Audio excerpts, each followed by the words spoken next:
Hello everyone and welcome back to the channel. Today we're going to be looking at the shocking result out of Alaska on Tuesday when Democrat Mary Peltola was elected to Congress in a special election. Before I get into it, I'd like to say if you like my content, subscribe to the channel and turn on the notification bell and leave a like and comment. With that said, let's get into it.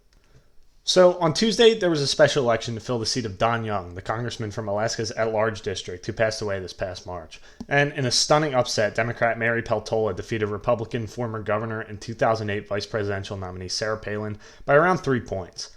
Now, this is kind of a big deal because Alaska has not voted for a Democrat for this seat since 1972 when Nick Begich was reelected posthumously. After that, Don Young held this seat until his death earlier this year.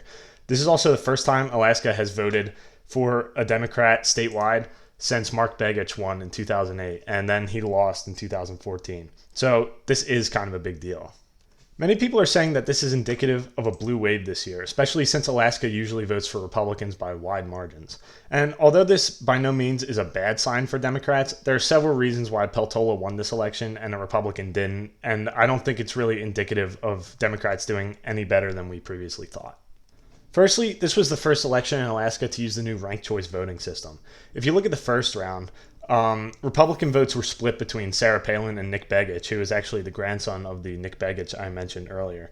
But together they totaled around 58.7% of the vote compared to Peltola's 39.7%, which is actually an improvement over both Donald Trump's win in the state in 2020 when he got 52.8% to Biden's 42.8%, and Don Young's victory with 54.4% to his opponent's 45.3%. Begich was eliminated after the first round because he came in third place, and so the runoff went to Peltola and Palin. And if you look at the vote totals, Peltola actually gained about 17,000 votes from Begich, and Palin gained around 27,000. And since Peltola did better in the first round, she was able to defeat Palin due to the crossover voting. So the main factors in play in this special election upset are the new ranked choice voting system and Sarah Palin's evident unpopularity among Republicans in the state.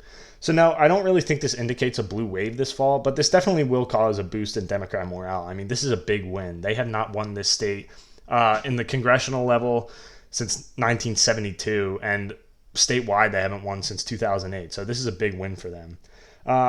In November, the seat is up again with the rest of the House.